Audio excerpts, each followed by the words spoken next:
सभी को नमस्कार। 70 बीपीएससी पीटी एग्ज़ाम का डेट काफ़ी नज़दीक है। उसी को ध्यान में रखते हुए मैं अपने इस यूट्यूब चैनल पे हर एक सब्जेक्ट का रिवीजन सीरीज चला रहा हूं, जो कि मोस्ट इम्पोर्टेंट हर एक सब्जेक्ट का टॉपिक होता है। इसी में आज के इस सीरीज में फिजिक्स या भौतिकी का मैं कंप्लीट रिवाइज कराने जा रहा हूं, जिसमें कि unit, motion, sound, heat, light, electricity, atomic physics, electrons और भी जो इम्पोर्टेंट टॉपिक है फिजिक्स के सब्जेक्ट में, उन सबको मैं बारी बारी से रिवाइज कराऊंगा।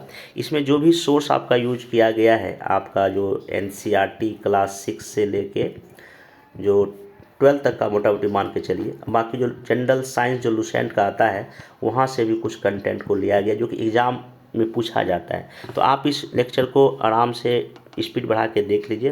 बाकी मैं इसका पीडीएफ टेलीग्राम पे शेयर कर दूंगा। टेलीग्राम का लिंक मैं नीचे दिया हूँ, वहाँ पे जाकर आप इसको डाउनलोड कर लीजिएगा। बाकी अगर आप पीडीएफ नहीं भी इसको रीड करेंगे तो मेरा सलाह ये होगा कि आप इस लेक्चर को 1 या 2 बार देख लीजिए। देखने से क्या होगा, आप जो भी चीज़ पढ़े हैं फिजिक्स में अभी तक, वो सारा चीज़ आपका एक बार रिवाइज हो जाएगा। ठीक ना, चलिए इस लेक्चर को शुरू करते हैं। तो सबसे पहले देखिए, फिजिक्स जब भी हम कभी पढ़ते हैं तो फर्स्ट जो यूनिट या जो चैप्टर जो होता है उसका नाम है यूनिट या मात्रक। ठीक ना, यूनिट या मात्रक में सिंपल सा एक जानना अपने को ये है, हम किसी भी क्वांटिटी या राशि की माप करते हैं। जैसे कि मान लेते हैं कि भाई कितना डिस्टेंस कवर किया, तो कितना डिस्टेंस कवर किया तो डिस्टेंस हो गया राशि, और इसको हम किस में मापते हैं, मीटर में। तो राशि का मापन यूनिट के जरिए होता है। तो अब मेनली 2 टाइप का यूनिट या मात्रक होता है। एक होता है फंडामेंटल या मूल, और टोटल जो मूल या फंडामेंटल यूनिट हो उसकी संख्या कितनी, 7 है। जैसे लेंथ हो गया, मास हो गया, टाइम हो गया, टेम्परेचर हो गया, इलेक्ट्रिक करंट हो गया, आपका ल्यूमिनस इंटेंसिटी हो गया, पदार्थ की परिमाण हो गया। तो इसका देखिए मात्रक, लेंथ को मीटर में, केजी, मास को केजी में, टाइम को सेकेंड में, टेम्परेचर को केल्विन में, इलेक्ट्रिक करंट को एम्पियर में, ल्यूमिनस इंटेंसिटी को कैंडेला में, और पदार्थ का परिणाम को किसमें मापते हैं, मोल में। एक होता है ड्राइव, मतलब इसी का यूज करके हम इस यूनिट को क्या करते हैं, तैयार करते हैं। अब देखिए, कुछ दूरी को मापने का कुछ इकाई है, बड़ी बड़ी इकाई है। एक का नाम है लाइट ईयर, प्रकाश वर्ष। ये कितना होता है, 9.46 इंटू 10⁻15 मीटर। ध्यान रखिएगा। अब देखिए, इसको आपको एग्जामिनर कैसे अगर थोड़ा ट्विस्ट करके पूछेगा, जैसे कि मान लीजिए कि 9.4 इंटू 6 इंटू 10⁻15 मीटर है ना।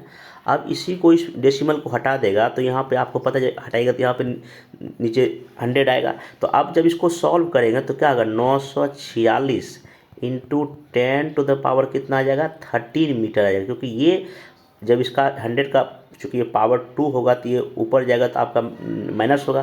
तो 15 जब हम 2 माइनस करेंगे आपका 13 मीटर आएगा। क्वेश्चन ऐसा भी पूछेगा तो इन्हें कि आप 15 याद करके गए, वहाँ ऐसा करके दिया था, ध्यान एग्जाम में ऐसा होता है। इसलिए कहता हूँ हर एक क्वेश्चन को जो आप जिसमें टिक करने जा रहे हैं, जिसका आप गोला भरने जा रहे हैं, एकदम बारीकी से एक एक लाइन को, क्वेश्चन को पढ़ना है, उसके ऑप्शन को पढ़ना है, तब जाके फाइनली जब आप एकदम कंफर्म हो जाए तभी आप वहाँ गोला रंगे। ये नहीं कि हड़बड़ी में गए, पढ़े कुछ और, रंग कुछ और आ गए, वहाँ पता चला कि गलत हो गया। तो ऐसा बिल्कुल नहीं करना। एक पार्सेक जो है ना 3.08 इंटू 10⁻16 मीटर होता है। बाकी इसको लाइट ईयर में चेंज करेंगे तो 3.26 लाइट ईयर होता है। पार्सेक जो है ना दूरी मापने की सबसे बड़ी इकाई है, ये आप पहले भी जानते होंगे। अब देखिए, फिजिकल क्वांटिटी जिसको हम मेजर कर सकते हैं, ऐसे फिजिकल क्वांटिटी मतलब क्या होता है, जिसको हम मेजर कर सकते हैं। 2 तरह का फिजिकल क्वांटिटी होता है, अदिश राशि मतलब स्केलर, और सदिश राशि मतलब वेक्टर। देखिए, अदिश राशि का सिंपल सही है तो उसमें सिर्फ और सिर्फ मैग्नीट्यूड या परिमाण होता है। जैसे कि हम बोलते हैं कि कितना समय हुआ, तो हम बोलते हैं भाई 10 मिनट हुआ, कितना हुआ। तो ये इसमें सिर्फ और सिर्फ परिमाण है, मैग्नीट्यूड है, इसमें दिशा की कोई बात नहीं होती है। और सदिश राशि जिसमें मैग्नीट्यूड के साथ साथ दिशा भी होती है। जैसे कि हम बोलते हैं कि भाई कितना डिस्प्लेसमेंट हुआ, तो देखिए डिस्प्लेसमेंट में 2 चीज़ होता है, एक निश्चित दिशा भी होती है। जैसे कि हम बोले डिस्प्लेसमेंट भाई एक निश्चित दिशा होती है, कितना किया उसमें वो भी होता है, इसलिए उसको हम क्या बोलते हैं, वेक्टर क्वांटिटी। या वेलोसिटी है, एक निश्चित दिशा में वेलोसिटी होता है, कितना हुआ, तो इसमें हम क्या बोलते हैं, सदिश राशि। तो आप इसमें पीपीएससी सिंपल पूछता है कौन सदिश है कौन अदिश है, तो आप देखिए अदिश राशि में mass, speed, work, time, energy, volume, electric current, इधर वेलोसिटी, डिस्प्लेसमेंट, फोर्स और एसएस और भी होता है इसमें।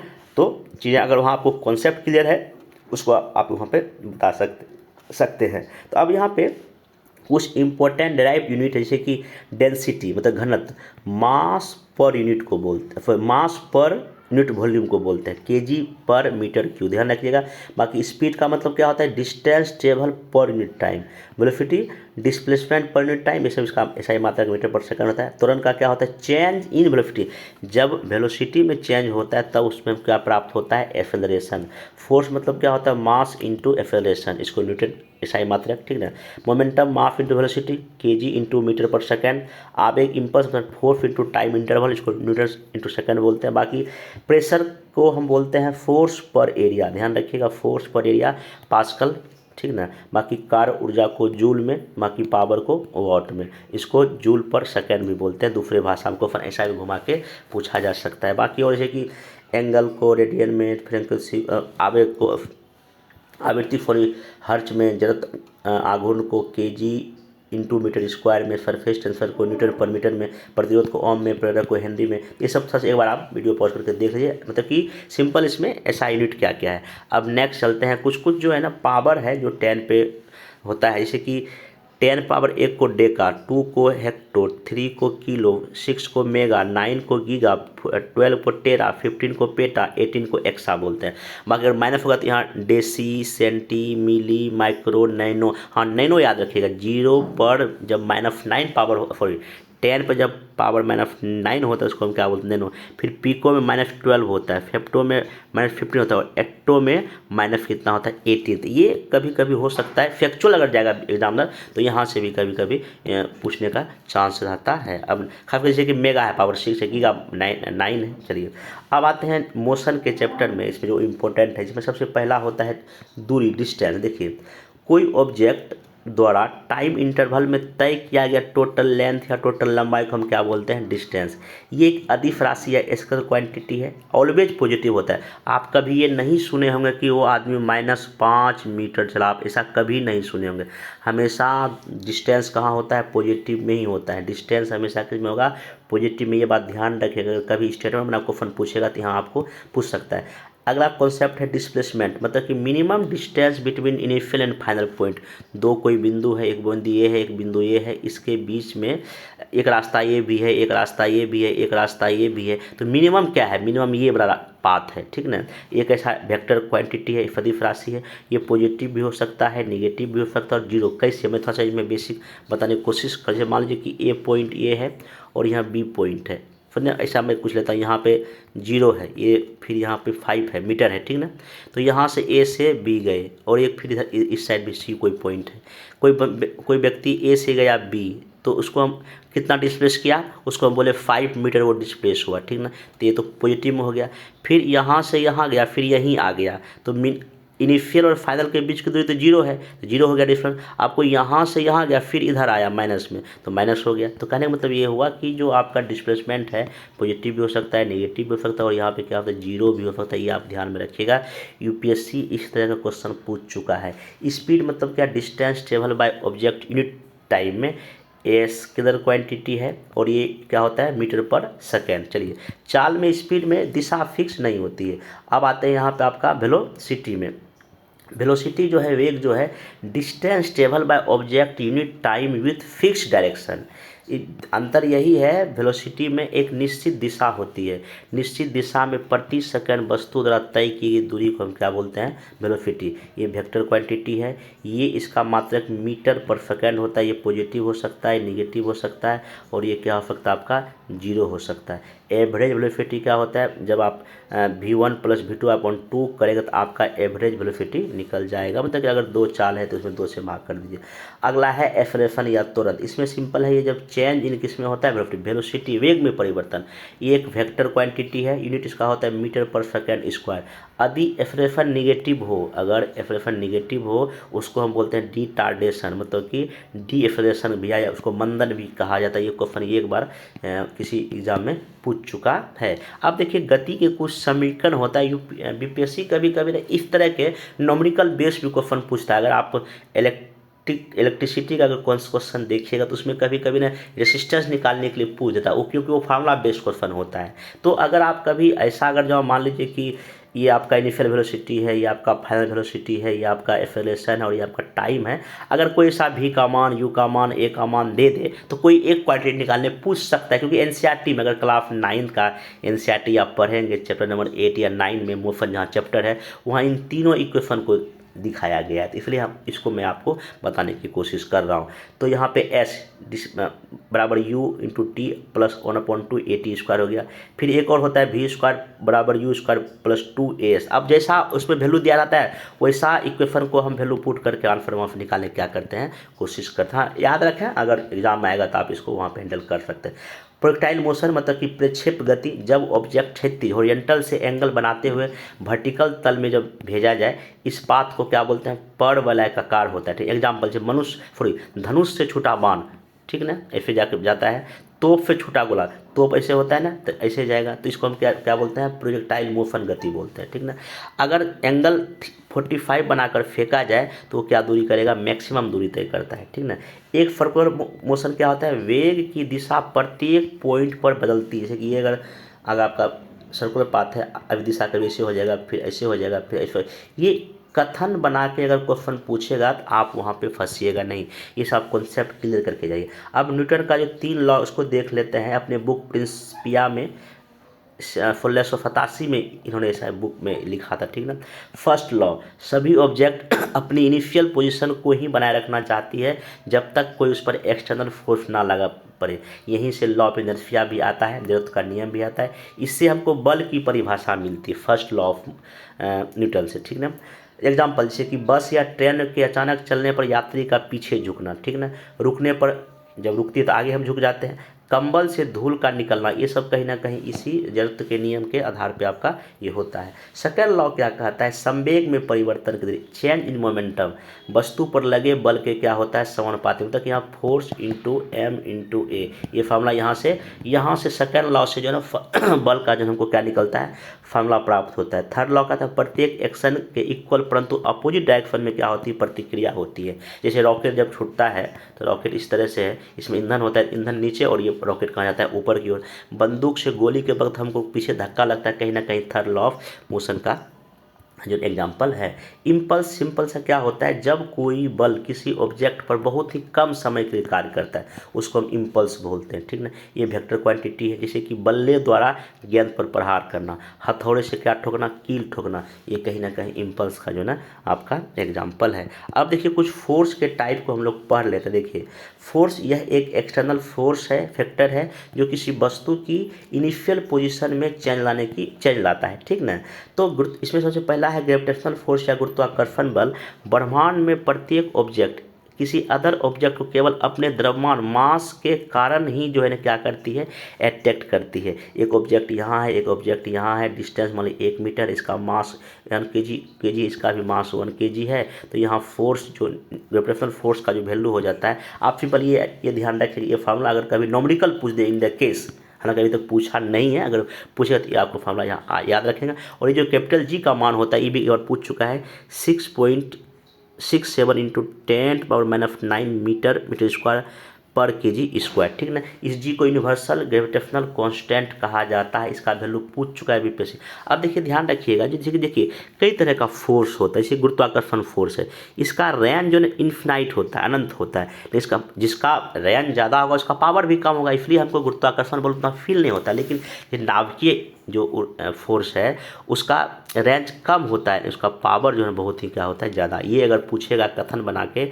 ऐसा क्वेश्चन यूपीएससी पूछ चुका है। चलिए अब एक इसमें कॉन्सेप्ट आता है ग्रेविटी या गुरुत्व का। ग्रेविटी मतलब यह एक बल है जो जिससे पृथ्वी पर किसी वस्तु को अपने केंद्र की ओर क्या करती है, खींचती है। मतलब कि जब वस्तु ऊपर से छोड़ी जाए तो पृथ्वी की ओर आती है, जैसे निकट आती है वेग क्या होता है, बढ़ता है। यह वस्तु के रूप, आकार, द्रव्यमान पर निर्भर नहीं करता। और जी का मान यहाँ क्या हो रहा है, 9.8 मीटर पर सेकेंड स्क्वायर। ये आप वैल्यू याद रखिएगा, यहाँ से आपका ना क्वेश्चन जो है पूछता है। अब नेक्स्ट चलते हैं। अब देखिए जी जो है इसका वैल्यू कहाँ कम ज़्यादा होता है, सबसे मिनिमम कहाँ होता है, इक्वेटर पर होता है। सबसे अधिक कहाँ होता है, पोल पे होता है।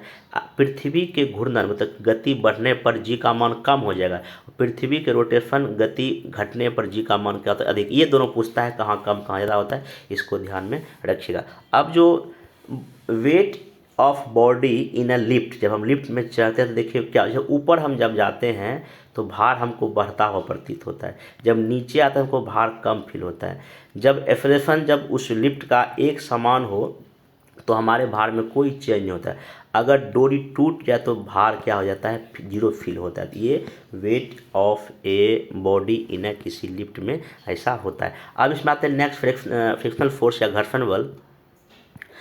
घर्षण बल जो होता है ये हमेशा गति का विरोध करता है। जैसे इस गति में अगर कोई ऑब्जेक्ट जा रहा है तो हमेशा जो फ्रिक्शनल फोर्स अपोजिट डायरेक्शन में लगेगा, ठीक ना। इसकी दिशा जो होती है सदैव वस्तु की गति की दिशा के विपरीत होता है। यह नेचर ऑफ सरफेस पर डिपेंड करता है, मतलब कि जिस ऑब्जेक्ट पे वो वस्तु चल रही है उसका सरफेस का नेचर कैसा है। संपर्क जो है ना, कॉन्टैक्ट जो है ना, क्षेत्रफल पर निर्भर नहीं करता है, ठीक है, ध्यान रखें। मतलब कि ये जो पूरी तरह जो है ना आपका नेचर ऑफ सरफेस पे डिपेंड करता है। स्टैटिक अगर जो फ्रिक्शनल है और एक रोलिंग है तो रोलिंग में सबसे कम फ्रिक्शन लगेगा, ये ध्यान रखिएगा, ठीक है। तो ये आप इसमें ध्यान दें। रोलिंग जैसे कि जिसे भी ट्रॉली बैग में जो पहिया होता है उसमें पहिया लगा इसलिए होता है क्योंकि रोलिंग है, क्योंकि उसमें फ्रिक्शनल फोर्स कम है। चलिए नेक्स्ट चलते हैं। इसमें एक अगला होता है सेंट्रीपिटल फोर्स, अभिकेंद्रीय बल। तो सर्कुलर पाथ में केंद्र की ओर जो बल लगता है, इनवार्ड फोर्स को हम क्या बोलते हैं, सेंट्रीपिटल फोर्स बोलते हैं, ठीक ना। यहाँ पे फोर्स का वैल्यू हो जाता है m/v²/r, ठीक ना। m जहाँ मास है, v जहाँ वेलोसिटी है और r जहाँ पे आपका रेडियस है और एक्सेलरेशन का ये मान। तो यहाँ फार्मूला अगर आपको याद है तो ठीक है, नहीं तो कोई दिक्कत नहीं है। हाँ, एग्जाम्पल पूछता है, एक बार पूछ चुका है बीपीएससी यहाँ से। पत्थर बांध कर डोरी घुमाना, सूर्य के चारों ओर ग्रह, ग्रह के चारों उपग्रह, इलेक्ट्रॉन का नाभिक के चारों घूमना, ये सब कहीं ना कहीं अभिकेंद्रीय बल का ही एग्जाम्पल है। ये क्वेश्चन बीपीएससी 65 या 66 में ऐसा क्वेश्चन पूछ चुका है, एक बार देख लीजिएगा। अब नेक्स्ट चलते हैं सेंट्रीफ्यूगल फोर्स, अपकेंद्रीय वृत्ताकार पथ। ये भी में केंद्र से बाहर, मतलब ये सेंटर है, अगर ये है तो केंद्र से बाहर की ओर जो फोर्स लगता है उसको आउटवर्ड डायरेक्शन में लगता है, इसको बोलते हैं सेंट्रीफ्यूगल फोर्स, अपकेंद्रीय बल। एग्जाम्पल ध्यान रखिए, जब कार किसी टर्निंग पर आता है तो कार में बैठा व्यक्ति बाईं ओर बल लगाता है, महसूस करता है, ये कहीं मतलब बाहर की ओर लगता है।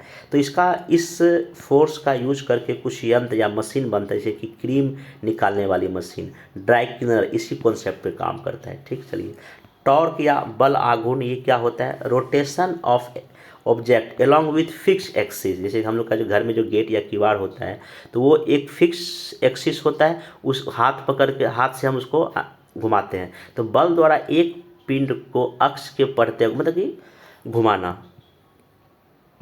तो इसमें सिंपल ये ध्यान रखना है कि बल एक्सिस से जितना दूर लगाया जाएगा बल आघूर्ण उतना ही क्या होगा, अधिक होगा। अगर ये मान लीजिए कि आपका घर का गेट है, यहाँ ये एक्सिस है, यहाँ पर अगर जहाँ इसको धक्का देते कम यहाँ टॉर्क होगा, लेकिन जब यहाँ करेंगे तो आपको टॉर्क क्या होगा, ज़्यादा होगा। बस इतना ध्यान रखिए। एक ऐसा राशि आपका है वेक्टर क्वांटिटी सदिश राशि, यूनिट मीटर इंटू मीटर होता है। एग्जाम्पल जैसे कि गेहूँ पीसने का जो जाता होता है, जो कि गांव घर में होता है, उसमें देखिएगा ऐसे अगर जाता है, ये इसका अगर सेंटर पॉइंट है तो यहाँ पे उसका हत्था लगाया जाता है ताकि अधिक फोर्स लगे और इसको घुमाया जा सके। अगर यहाँ होगा तो उतना फोर्स यहाँ नहीं लगेगा। कुम्हार का चौक, ठीक ना। हैंड पंप जो चापाकल होता है, ये चापाकल है, यहाँ अगर हैंड पंप यहाँ अगर यहाँ कोई इसको उठाएगा तो उठेगा ही नहीं ना, तो हैंड पंप हत्था दूर होता है। तो ये भी आप यहाँ पे ध्यान रखिएगा। ये सब एग्जाम्पल से क्वेश्चन बीपीएससी पूछता है। बाकी इसको मैं अलग से सिंपल मशीन अलग से नेक्स्ट में करूँगा, ठीक ना। चलिए, अब यहाँ पे कुछ और टॉपिक है। सेंटर ऑफ ग्रेविटी, गुरुत्व केंद्र। किसी वस्तु का जो गुरुत्व केंद्र या सेंटर ऑफ ग्रेविटी होता है वह पॉइंट है जहां वस्तु का समस्त वेट कार्य करता है, चाहे वस्तु जिस स्थिति रखी जाए। वस्तु का जो भार है गुरुत्व केंद्र से ठीक नीचे की ओर कार्य करता है। जैसे कि अगर समान छड़ है, ठीक ना, तो छड़ के अक्ष के मध्य बिंदु पे उसका जो है सेंटर ऑफ क्या है, ग्रेविटी है। ट्रेंगुलर अगर सॉलिड कोई है तो वहाँ पे मीडियन के मिलान इसका जो मीडियन का मिलान तो वहाँ पे आपका जो है सेंटर ऑफ ग्रेविटी क्वेश्चन पूछ चुका है। अगर कोई रेक्टेंगुलर सॉलिड है तो डायगोनल पर जो है उसका जो है आपका सेंटर ऑफ ग्रेविटी होता है, ठीक ना। अगर कोई कोनिक सॉलिड है, अगर शंकु है तो उसका आधार से 1/4 ऊंचाई पर, इसको 1/4 कर दीजिए, वहाँ पर होगा। अगर कोई खोखला है तो आधार से 1/3 ऊंचाई पर। तो ये आपका सेंटर ऑफ ग्रेविटी यहाँ काम करता है। अब यहाँ पे वर्क, एनर्जी और पावर का कुछ कॉन्सेप्ट समझ देखिए। वर्क सिंपल सा ये है, फोर्स लगाइए और जब कुछ डिस्प्लेसमेंट हो तब हम कहेंगे कार्य हुआ। ये स्केलर राशि है, ठीक ना। न्यूटन इंटू मीटर होता है, इसको जूल में मापते हैं। ऊर्जा, वस्तु की कार्य करने की क्षमता, कैपेसिटी ऑफ डूइंग वर्क, उसको हम क्या बोलते हैं, एनर्जी बोलते हैं।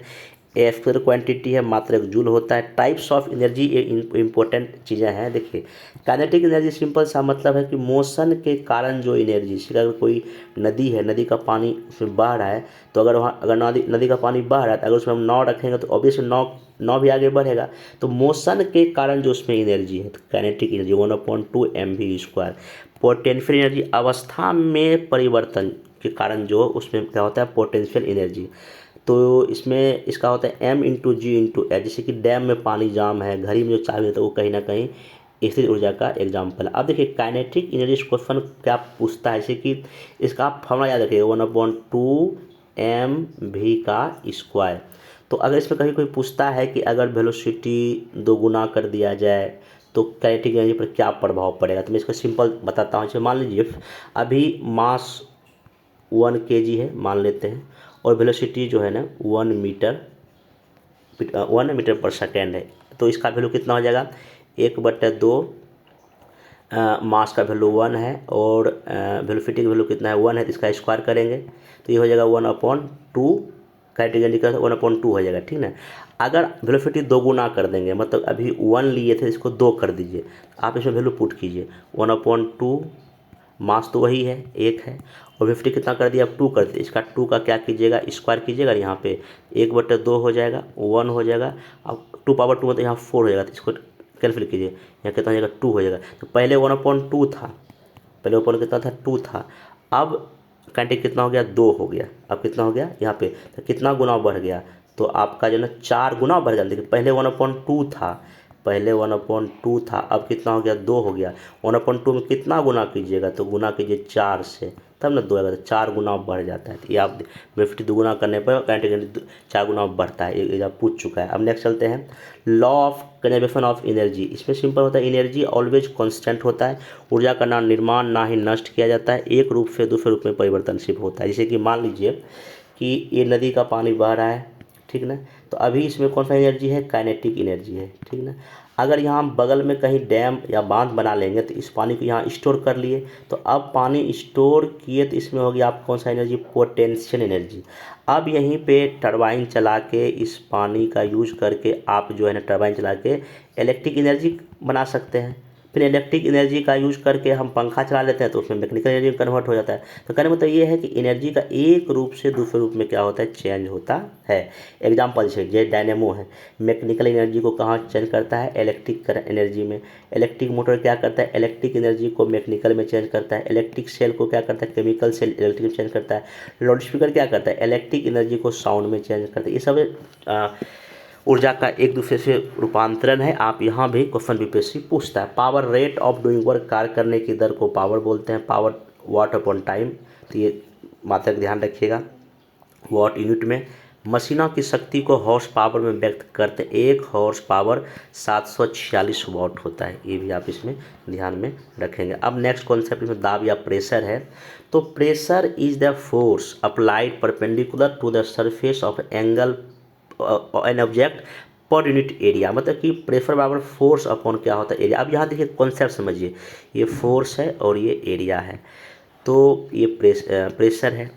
तो जो जो आप फोर्स को बढ़ाइएगा प्रेशर बढ़ेगा, ठीक है ना। अब देखिए एरिया चूँकि उल्टा होता है, तो एरिया अगर कम होगा तो फोर्स ज़्यादा, एरिया अगर कम होगा तो फोर्स ज़्यादा हो जाएगा। तो ये आप इसमें ध्यान में रखिएगा। जैसे कि जो कूली लोग होता है, देखिए अपने सर पे ऐसे करके कपड़ा बांधता है, तो वो एरिया बढ़ाता है, उसका जो एरिया जब बढ़ेगा तो ऑब्वियस सी बात है प्रेशर उसको कम लगेगा। तो ये उल्टा संबंध होता है। एसआई मात्रक पास्कल ध्यान रखिएगा। ये स्केलर क्वांटिटी है, एक ऐसा राशि अदिश राशि है। तो प्रेशर इन अ लिक्विड, जब द्रव में प्रेशर कैसा होता है, क्या फील होता है, इसको ध्यान में रखिए। देखिए द्रव में जो कुल जो प्रेशर होता है, टोटल प्रेशर देखिए क्या होता है, एटमॉस्फेरिक प्रेशर प्लस HDG।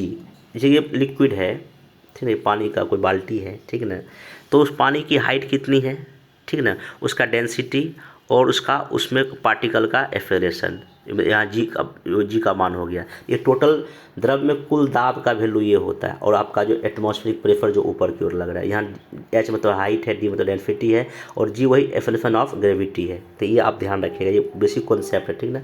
गहराई बढ़ने से, गहराई बढ़ेगा तो दाब भी क्या होगा, बढ़ेगा। जितना यहाँ पे दाब ज़्यादा होगा कंपेयर टू इस जगह का। द्रव के भीतर किसी बिंदु पर दाब या प्रेशर प्रत्येक दिशा में बराबर लगता है, प्रत्येक दिशा में क्या लगता है, बराबर। सेम हॉरिजॉन्टल प्लेन में दाब समान होता है, जैसे ये प्लेन है, इस जगह सब जगह का दाब क्या होगा, समान होगा। ये आप ध्यान में रखिएगा। अब इसी से एक संबंधित एक सिंपल आप पास्कल का लॉ है, ठीक ना। तो इसमें सिंपल ये कहता है कि द्रव के भीतर किसी भाग पर जो बल का प्रभाव सभी दिशाओं में लगता है, ठीक ना। इसी का यूज एप्लीकेशन बनता है, जैसे हाइड्रोलिक लिफ्ट बनता है, हाइड्रोलिक ब्रेक्स बनता है, हाइड्रोलिक प्रेस बनता है, इसी पास्कल के लॉ का यूज करके, ठीक ना। चलिए अब नेक्स्ट चलते हैं। एक और बेसिक बात रखिएगा, जो लिक्विड का जो प्रेशर है उस पात्र के आकार या शेप पर डिपेंड बिल्कुल नहीं करता है जिसमें द्रव रखा जाता है। चलिए अब नेक्स्ट चलते हैं। अब देखिए एटमॉस्फेरिक प्रेशर वायुमंडलीय दाब है, इसमें देखिए क्या क्या है। एटमॉस्फेयर पृथ्वी पर प्रेशर डालती है, परंतु हम लोग को फील नहीं होता है, क्योंकि हमारा शरीर ब्लड भी अंदर से जो है ना बाहर की ओर प्रेशर डालता है, बैलेंस हो जाता है, पता नहीं चलता है। SI यूनिट बार होता है, एक बार में कितना 10⁵ न्यूटन पर मीटर स्क्वायर होता है। पृथ्वी की सतह से ऊपर जाने पर एटमॉस्फेरिक प्रेशर कम होता है। पृथ्वी के ऊपर जाइए, एटमॉस्फेरिक प्रेशर कम होता है। पहाड़ पर खाना बनाने में कठिनाई इसलिए होती है। फाउंटेन पेन से इंक निकलता है इसी की वजह से। अधिक ऊंचाई पर नाक से खून क्यों निकलता है, क्योंकि मेरे बॉडी के अंदर तो प्रेशर उतना ही है, अब बाहर कम हो गया तो खून बाहर फेंक देता है, ठीक ना। अब इसको बैरोमीटर से मापते हैं, ये बेसिक कॉन्सेप्ट है, क्वेश्चन BPSC पूछ चुका है। और वेदर जो फोरकास्टिंग जो हम करते हैं बैरोमीटर से क्यों कर पाते हैं, इसलिए कर पाते हैं जब बैरोमीटर का रीडिंग एकाएक नीचे चला जाए तो इसको हम आंधी आने का संकेत मानते हैं। जब ये धीरे धीरे नीचे जाएगा तो इससे वर्षा का संकेत है, और रीडिंग अगर धीरे धीरे ऊपर जाएगा ऊपर तो दिन साफ होने का ये संकेत है।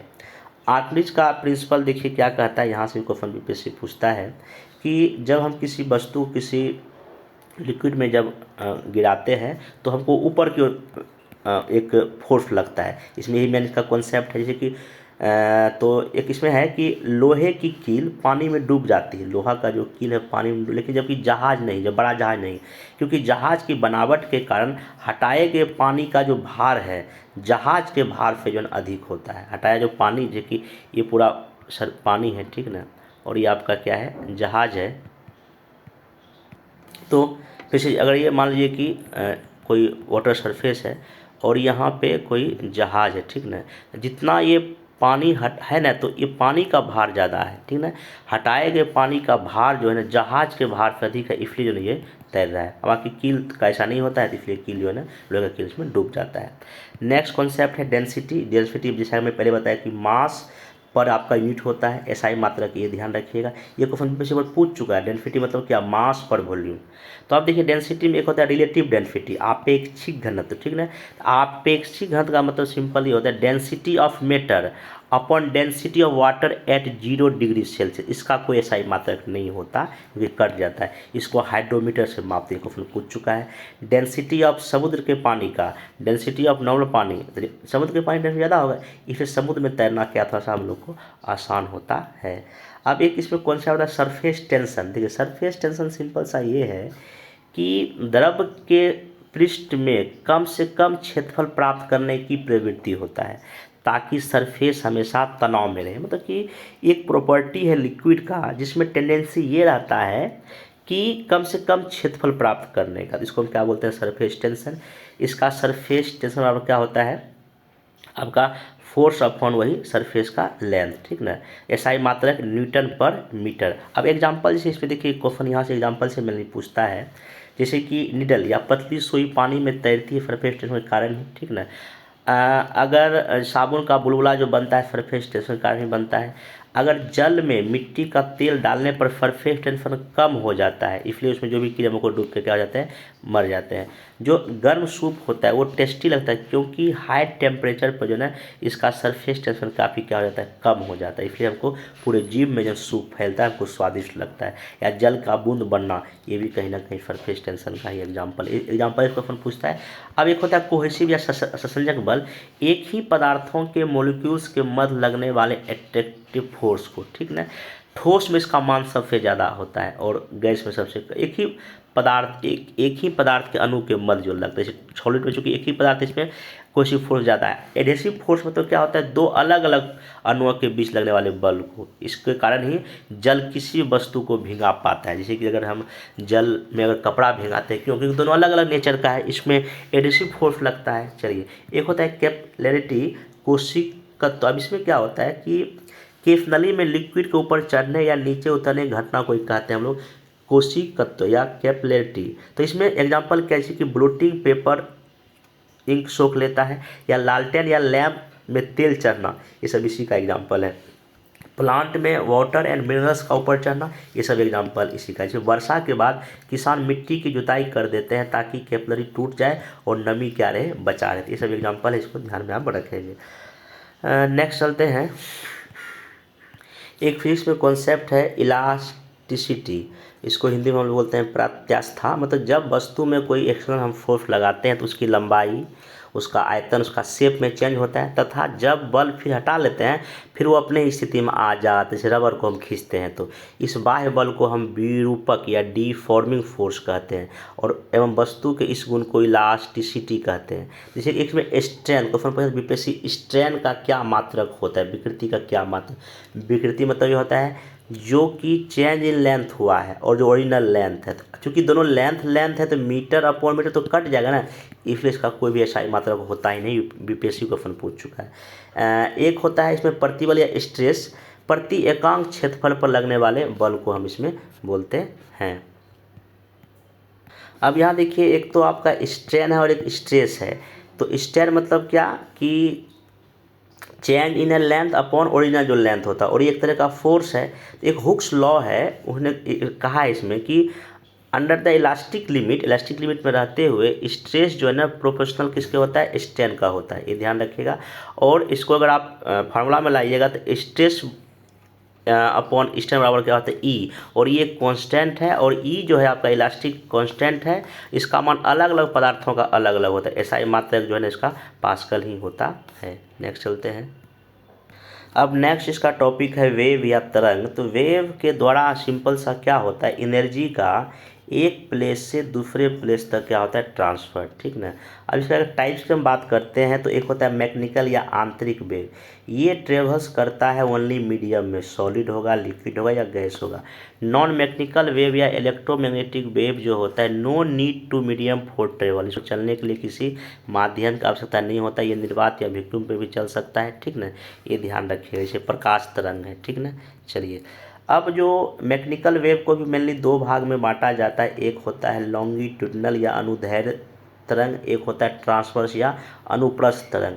तो लॉन्गिट्यूडनल जो वेव होता है इसका नेचर सिंपल सा होता है, ये डायरेक्शन ऑफ वेव होता है इसका, ठीक ना। चलिए, डायरेक्शन ऑफ वेव ही चलता है और ये पैरेलल टू द मीडियम चलता है, ठीक ना। ध्यान रखिए। एग्जाम्पल से साउंड वेव हो गया, ठीक ना। तो साउंड वेव को चलने के लिए ठोस, द्रव और गैस माध्यम चाहिए, ठीक ना। और जो ट्रांसवर्स वेव होता है ये परपेंडिकुलर होता है, ठीक ना।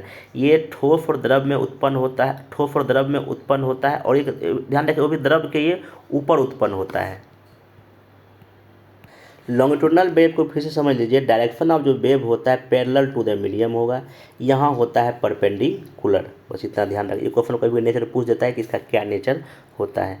अब इसमें नेक्स्ट चलते हैं। देखिए, जो ये आपका जो इलेक्ट्रोमैग्नेटिक वेव है, जो इसमें कई टाइप्स होते हैं, ठीक ना। देखिए इसे ध्यान, सभी इलेक्ट्रोमैग्नेटिक वेव ट्रांसवर्स होते हैं, मतलब कि परपेंडिकुलर चलता है। सभी इलेक्ट्रोमैग्नेटिक वेव जो है ना फोटोन से बनी होती है, और इसका जो रेंज, अगर वेवलेंथ रेंज देखा जाए आपका 10⁻⁻14 से लेके 10⁻⁴ मीटर तक होता है इलेक्ट्रोमैग्नेटिक वेव का। अब सम इम्पोर्टेंट इलेक्ट्रोमैग्नेटिक वेव जो है, देखिए मेनली 7 इसमें जिक्र करेंगे। एक तो गामा है, डिस्कवर बाय पॉल विलार्ड, ठीक ना। इसका नाम दिया था रदरफोर्ड ने। इसका जो वेवलेंथ का जो रेंज होता है, देखिए ये रेंज बहुत ही कम होता है, 0 पर पावर माइनस मीटर इंटू 0 पर पावर -10 मीटर, बहुत ही कम वैल्यू है। इसका यूज कहाँ करते हैं? वेधन क्षमता इसकी अत्यधिक होती है नाभिकीय अभिक्रिया में, कृत्रिम रेडियो धर्मिता में। एक्स किरण का खोज रॉन्जन ने किया था, इसका देखिए रेंज देख लीजिए, रेंज ठीक ना। फिर इसका चिकित्सा में यूज करते हैं। अवरक्त का खोज किसने किया था? हर्शेल ने किया था। इसका रेंज मोटा मोटी आप याद रखिए, एक बार रेंज भी पेशी को फन पूछो, वो फैक्चुअल हो गया था ठीक ना। परावैज्ञानिक का रीटर ने, ठीक ना, इसका रेंज देखिए यहाँ से यहाँ है। लघु रेडियो का इसमें किया था हेनरिक ने, इसका रेंज देखिए बढ़ गया थोड़ा सा। दीर्घ रेडियो तरंग इसका मार्को ने, इसका रेंज देखिए काफ़ी बढ़ गया, बहुत दूर तक जाता है ठीक ना। इसमें ध्यान ये रखना है कि जैसे कि गामा किरणें हैं ठीक ना, एक्सरे किरणें हैं, अवरक्त किरणें हैं, परावैज्ञानिक, तो इधर इधर फिर जब जाइएगा तो आपका वेव लेंथ बढ़ेगा। वेव लेंथ जो है ना, ये वेव लेंथ जो है ना आपका बढ़ता होता है। अगर क्रम पूछेगा तो इधर से इधर क्रम जाने में आपका वेव लेंथ बढ़ता है। नेक्स्ट चलते हैं। अब सम बेसिक टर्म है वेव से संबंधित, जैसे कि एक एम्पलीट्यूड या आयाम क्या होता है, तो mean position to the maximum, देखिए ये कोई मीन पोजीशन है, इसको हम बोलते हैं आयाम या एम्पलीट्यूड। आवर्तकाल या टाइम पीरियड क्या होता है? एक कंपन में जो यहाँ से लेके यहाँ फुल कंपन में कितना समय लगा। फ्रीक्वेंसी क्या होता है? 1 सेकेंड में कंपनों की संख्या, 1 सेकेंड है कितना वाइब्रेशन हुआ उसको बोलते हैं ठीक ना। वेवलेंथ जैसे अगर बताए डिस्टेंस बिटवीन टू क्रेस्ट या ट्रफ, जैसे कि ये ऐसे करके एक जो है ना कंप्लीट वेव है ठीक ना, ऐसे करके ये पूरा, तो इसके बीच की दूरी को हम क्या बोलते हैं? लैम्डा, या तो इसके बीच की दूरी को हम क्या बोलते हैं? लैम्डा। तो यहाँ जैसा हमने बताया कि जो आप इसमें जब आइएगा कि जैसे कि गामा किरणें का सबसे कम होता है ठीक ना, फिर यहाँ जब तरंग का वेवलेंथ क्या होता है? सबसे ज़्यादा होता है। साउंड जो वेव होता है इसमें देखिए इसका 3 टाइप का होता है फ्रिक्वेंसी के आधार पे। एक तो इंफ्रासोनिक अपश्रव, ये इसका फ्रिक्वेंसी जो है ना 20 हर्ट्ज से कम। ऑडिबल जिसको हम लोग बोलते हैं श्रव्य तरंग है, इसका 20 से लेके 20,000 के बीच इसको हम सुन सकते हैं। और एक होता है अल्ट्रासोनिक, इसका 20,000 से ज़्यादा होता है प्रासव। तो अल्ट्रासोनिक वेव का जो कुछ यूज जैसे संकेत भेजने में, समुद्र की गहराई का पता लगाने में, घड़ियों के पुर्जे को साफ करने में, मस्तिष्क में ट्यूमर का पता करने में, और जो सोनार जो समुद्र में जो एक डिवाइस है नाव पे रहता है, जहाज़ पे रहता है, उसमें भी हम इसी का प्रयोग करते हैं सोनार का ठीक सोनार में। अब इसमें ध्यान रखें स्पीड ऑफ जो साउंड जो होता है, ध्वनि की जो चाल होती है, सॉलिड में सबसे ज़्यादा, फिर लिक्विड में, तब जाके गैस में। मीडियम लेकिन होना चाहिए। वायु में 332 मीटर पर सेकेंड, जल में, ये डेटा याद रखिए एनसीईआरटी का है, और लोहा में इतना है ठीक ना। अब जो ध्वनि की जो चाल को कौन कौन सा कारक जो है प्रभावित करता है, तो माध्यम करेगा ठीक ना। माध्यम अगर सॉलिड है तो इसका गति तेज होगा, निर्वात में ये नहीं ठीक ना, ध्वनि ट्रेवल नहीं करती है। चलिए अब अगर आर्द्रता डायरेक्टली प्रोपोर्शनल टू ध्वनि के चाल का, आर्द्रता ज़्यादा तो ध्वनि की चाल भी ज़्यादा। दाब पर कोई प्रभाव नहीं पड़ता है ठीक ना, ये भी ध्यान रखिएगा। ताप का सीधा संबंध होता है ध्वनि की चाल पे। 1 डिग्री सेल्सियस जब बढ़ता है तो इतना मीटर जो ध्वनि की चाल भी जो आपका बढ़ जाती है। जैसे कुछ अगर पूछेगा तो आप इसको ध्यान में रखिएगा। अगर कोई मोलिक्यूल्स है उसका अगर अनुभार पर देखिए क्या है साउंड का गति का, अगर जहाँ अनुभार कम है तो उसमें क्या होगा? ज़्यादा होगा। अनुभार अगर अनुभार कम है तो जैसे कि नाइट्रोजन में ज़्यादा स्पीड होगा क्योंकि इसका अनुभार क्या है? कम है।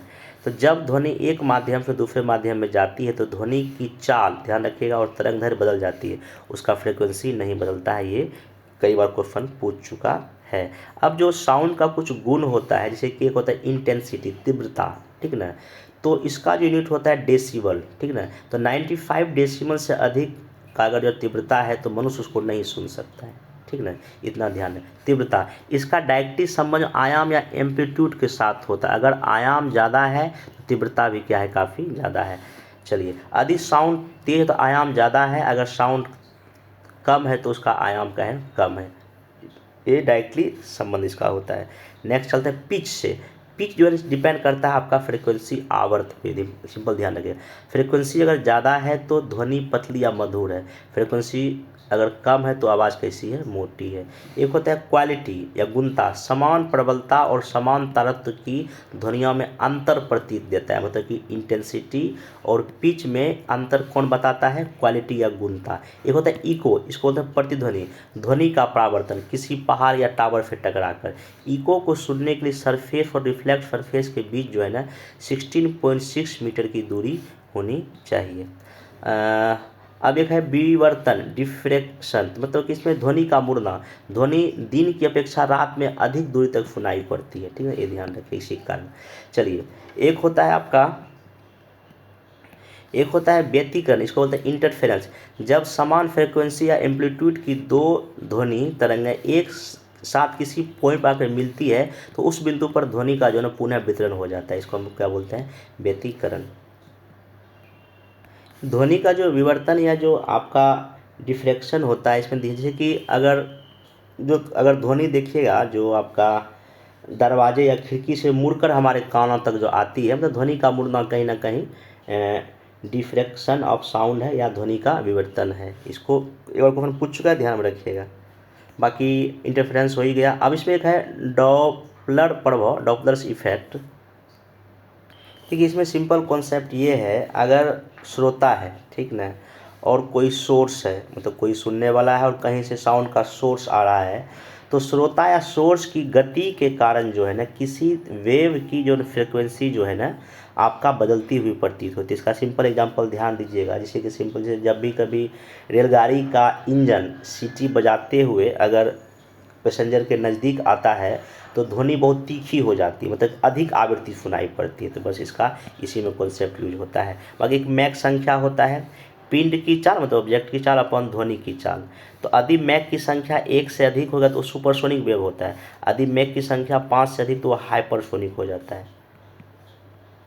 अब नेक्स्ट में लाइट है, तो देखिए ये फॉर्म ऑफ एनर्जी ही है, ठीक ना, ये ड्यूल नेचर का होता है कि इसमें वेव और पार्टिकल दोनों का इसमें गुण होता है, ठीक ना।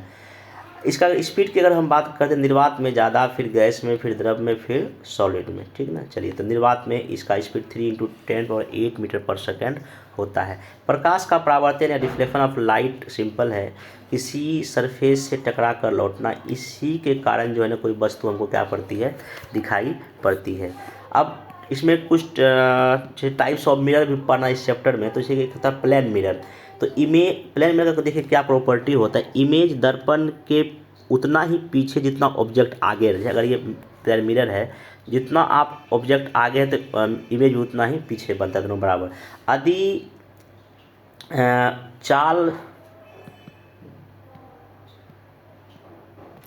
यदि अगर कोई चाल से मिरर की ओर जाइएगा तो मिरर में जो इमेज बनेगा वो उसका दोगुना चाल से प्रतीत होता है, ध्यान रखिएगा। यदि दर्पण का कोण थीटा हो तो प्रतिबिंब जो तुर्त थीटा पे बनता है। पूरा शरीर देखने के लिए 1/2 लंबाई का दर्पण होना चाहिए। अगर आप स्फेरिकल या गोलीय मिरर की हम बात करते हैं तो दो तरह का होता है, एक कॉनकेव मिरर, एक कॉन्वेक्स मिरर, मतलब एक अवतल दर्पण, एक उत्तल दर्पण। तो अब अवतल दर्पण और उत्तल दर्पण में अलग अलग पोजीशन में जब ऑब्जेक्ट को रखते हैं तो कहाँ उसका इमेज बनता है, ये थोड़ा सा एग्जाम में पूछता है, ठीक ना। तो इसमें देखिए 6 कंडीशन आप ध्यान रखिएगा, 1 2 3 4 5 6, ये किसका है, कॉनकेव मिरर या अवतल दर्पण का। तो कॉनकेव मिरर, ठीक ना। तो कॉनकेव मिरर अगर हम बात करते हैं तो आप कुछ चीज़ें ध्यान रखिएगा। यहाँ पर आपका पोल, ठीक ना, ये मुख्य एक्सिस होता है। अगर अवतल दर्पण में ऑब्जेक्ट कहाँ अनंत पे है, अगर कहीं इन्फिनिटी पे ऑब्जेक्ट है, तो अगर आपका इसका जो अगर इमेज फॉर्मेशन कीजिएगा तो ये आपका कहाँ बनता है, फोकस पे। आपका जब ऑब्जेक्ट इन्फिनिटी पे हो, वस्तु जब अनंत पे हो, उसका इमेज कहाँ बनता है, मुख्य फोकस पे। क्योंकि देखिए ऑब्जेक्ट का देखिए साइज बहुत ही बड़ा था, लेकिन जब इमेज का साइज काफ़ी क्या हो गया, छोटा, पॉइंट वाइज हो गया। और ये जो इसका नेचर जो इमेज होता है वो क्या होता है, वास्तविक होता है, और ये उल्टा बनता है। जब भी कभी सामने बनेगा, जब ये अगर अवतल दर्पण है, अवतल दर्पण के सामने जब भी कभी कोई इमेज बनेगा तो वो ध्यान रखिएगा वो उल्टा बनेगा। और कैसा बनेगा, रियल बनेगा।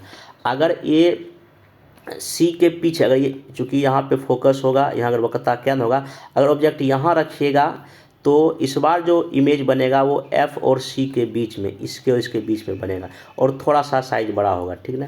फिर अगर सेंटर पर रखिएगा इमेज को तो ऑब्जेक्ट को, तो इमेज भी कहाँ बनेगा, आपका सेंटर पे ही बनेगा और सेम साइज का इमेज बनेगा। अगर आप क्या कहते हैं ऑब्जेक्ट का पोजीशन जो है सी और एफ के बीच में रखिएगा तो ये कहीं ना कहीं आपका जो इमेज जो फॉर्मेशन होगा वो सी की तरफ दूर होगा। अगर आप पोल और फोकस के बीच में अगर ऑब्जेक्ट को रखिएगा तो ये जो इस बार जो इमेज बनता है ना, ये ध्यान रखिएगा, ये अगर ये पी है, अगर ये फोकस है, अगर इमेज ऑब्जेक्ट अगर यहाँ रखिएगा ऑब्जेक्ट को, तो इस बार जो इमेज बनेगा कहाँ बनेगा, दर्पण के पीछे बनेगा। और ये वर्चुअल होता है और ये वर्चुअल और वस्तु से बड़ा इनलार्ज बनता है। तो ये कंडीशन है, एक बार शायद ये कंडीशन पूछ चुका है पी और एफ का कंडीशन, जब कॉनकेव मिरर में ऑब्जेक्ट पोल और फोकस के बीच में होगा तो इमेज कहाँ बनेगा, पोजिशन इमेज कहाँ बनेगा, बिहाइंड द मिरर बनेगा, बड़ा बनेगा, वर्चुअल बनेगा और कैसा बनेगा, सीधा बनेगा। बस ये कॉन्सेप्ट आप इसमें, क्योंकि सेलून में जितना भी मिरर होता है इसमें इसी कॉन्सेप्ट पर ये काम करता है। कॉन्वेक्स मिरर में दो ही कंडीशन होता है, जब वस्तु अनंत पे रखी हो। जब वस्तु अनंत पे रखी हो तो पोजीशन ऑफ इमेज क्या होता है, एट द फोकस एफ, यहाँ पे बनता है, ठीक ना, और मिरर के बिहाइंड द मिरर। और ये ना हाईली मतलब बहुत ही छोटा होता है, ठीक ना, और ये वर्चुअल होगा, सीधा होगा, ठीक ना, इसमें आप, और ये आभासी होगा। और जब ऑब्जेक्ट जो आपका है between the infinity and pole हो, पोल और इन्फिनिटी के बीच में जब ऑब्जेक्ट होगा तो ये इसका जो इमेज कहाँ बनेगा, पोल और फोकस के बीच में ही, पोल और फोकस के यहाँ बीच में बनता है, ठीक ना, बहुत ही छोटा, और ये वर्चुअल होगा और कैसा इरेक्ट होगा। अब इसमें मेनली कॉनकेव का यूज पूछता है तो सोलर कुकर में, फ्लैम में, टॉर्च या हेडलाइट में, डॉक्टर के का जो ईयर, आँख, नाक और दांत को देखने में यूज करता है उसमें, और सैलून में यही आपका कॉनकेव यूज होता है, अवतल दर्पण होता है। कॉन्वेक्स कहाँ होता है, साइड मिरर में यूज होता है, ठीक ना, तो इसको ध्यान में रखिएगा। और बाकी जो स्ट्रीट जो लाइट या जो गली मोहल्ले में जो मिरर लगा होता है उसमें कौन सा होता है, कॉन्वेक्स, क्योंकि बहुत बड़े एरिया का बहुत छोटे में वो इमेज दिखाता है। अब नेक्स्ट है एक मिरर सूत्र भी याद रखिएगा, 1/f बराबर 1/v प्लस 1/u।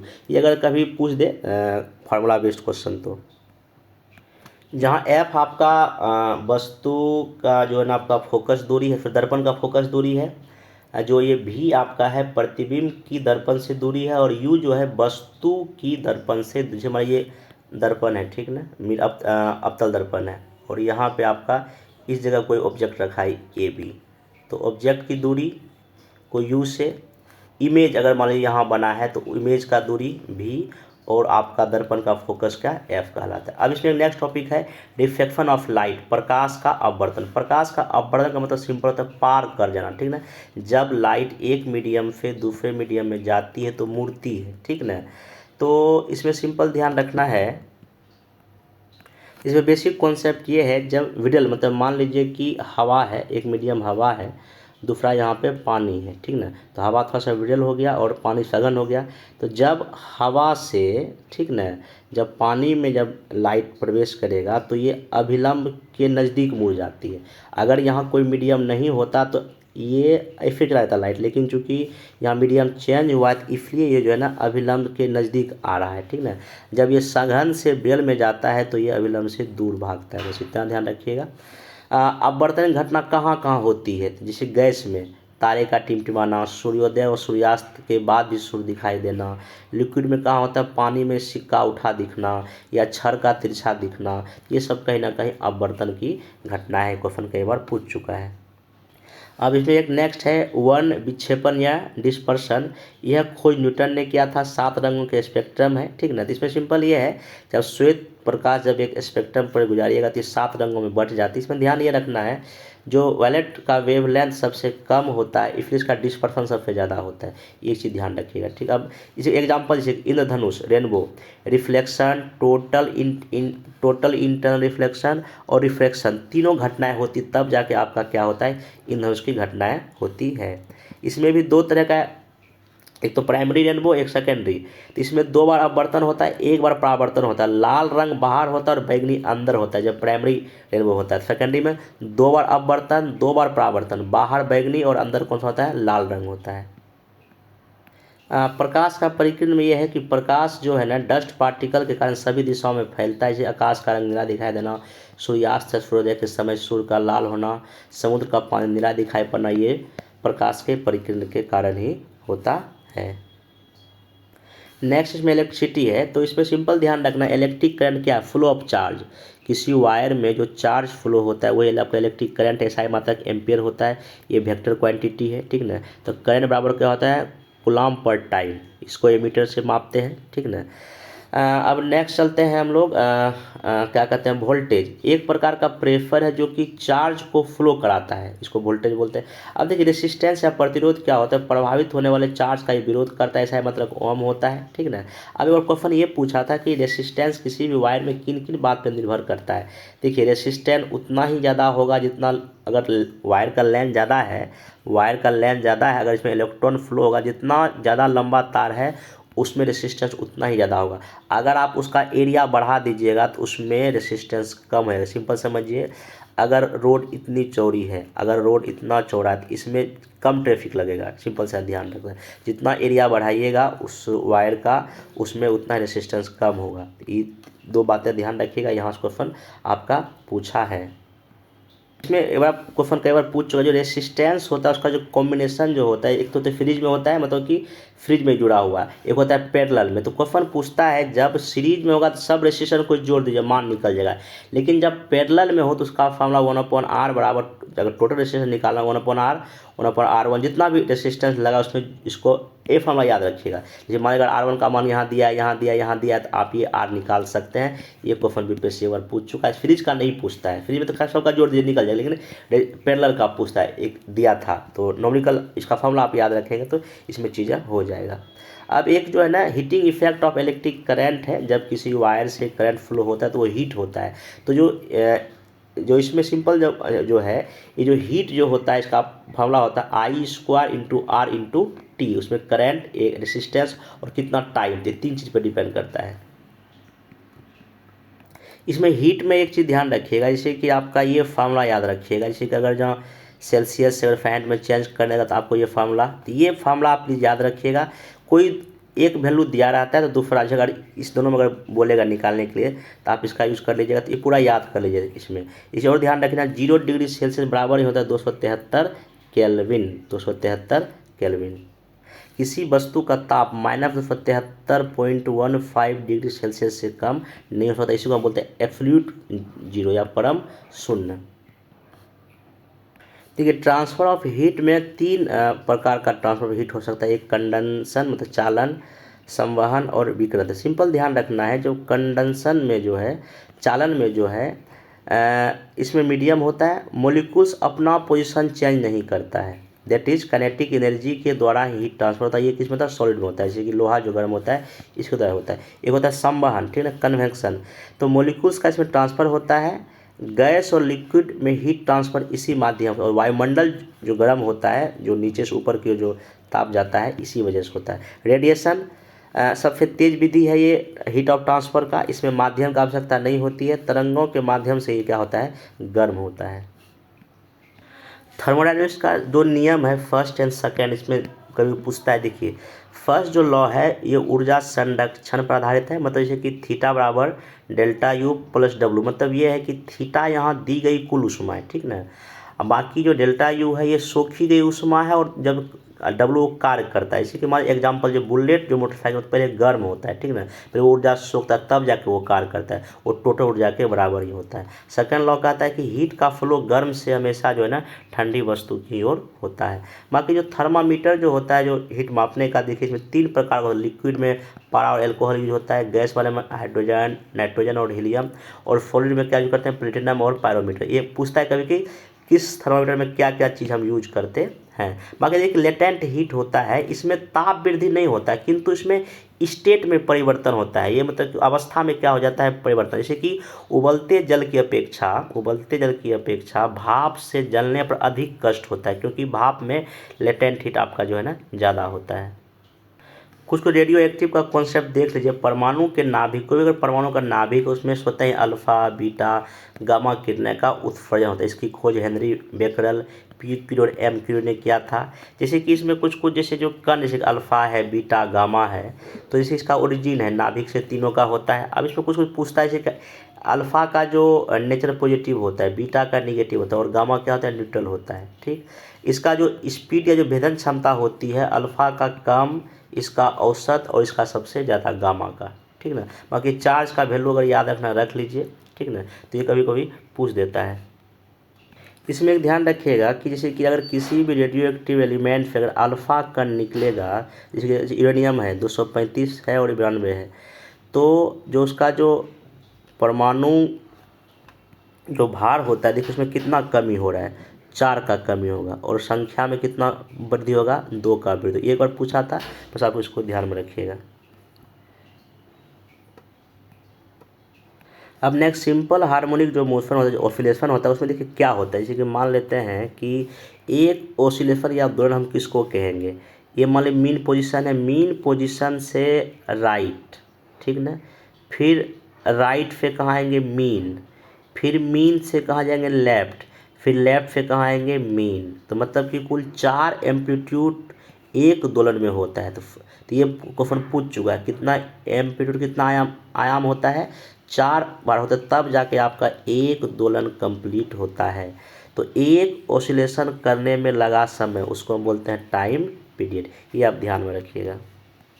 अब इसमें कुछ और चीज़ ध्यान रखिएगा, जब पेंडुलम का जब अंतिम छोर पर यहाँ पे आएगा, तो यहाँ पे डिस्प्लेसमेंट मैक्सिमम होता है, त्वरण भी मैक्सिमम होता है, फोर्स भी मैक्सिमम होता है, यहाँ पे पोटेंशियल एनर्जी भी मैक्सिमम होती है। और चूँकि यहाँ पे स्पीड यहाँ कम, तो काइनेटिक एनर्जी 0 होता है। जब मीन पे रहता है तो यहाँ पे विस्थापन 0, त्वरण 0, बल 0, पोटेंशियल एनर्जी यहाँ मिनिमम होता है और यहाँ गति इस जगह जो है मैक्सिमम होता है। ठीक ना, तो ये आप यहाँ पे एक बार पूछ सकता है करके, तो इसको ध्यान में रखिएगा। बाकी इसमें इसका मैं पीडीएफ फिर कर दूंगा, तो आप इसको बाकी चीज़ को यहाँ पर रीड कर ले, वो फैक्चुअल है। अब इसमें डेंसिटी का तो मैं बता ही दिया था। इसमें सिंपल देखिए, डेंसिटी देख लीजिए एक बार और, मोलिक्यूल्स का ज़्यादा नज़दीक होना या पास पास होना ही क्या है, डेंसिटी है। ठीक ना, जैसे कि जल का घनत्व जो है ज़्यादा है किससे, बर्फ से। ठीक ना, दूध का घनत्व ज़्यादा है किससे, मलाई से। ये जो ध्यान रखिए, दूध में मलाई इसलिए तैरता है क्योंकि दूध का घनत्व क्या होता है, ज़्यादा होता है। चलिए, तो बाकी ठंड के दिनों में पानी का पाइप फट जाता है, पानी जमने से जो है उसका आयतन बढ़ जाता है, इसलिए जो है पाइप आपका फट जाता है। बाकी अर्थ का डेंसिटी का ये वैल्यू याद रखिएगा, एनसीईआरटी का है। ठीक ना, तो ये कभी कभी पूछ देता है। बाकी जल का मैक्सिमम जो डेंसिटी है वो 4 डिग्री सेल्सियस पर होता है।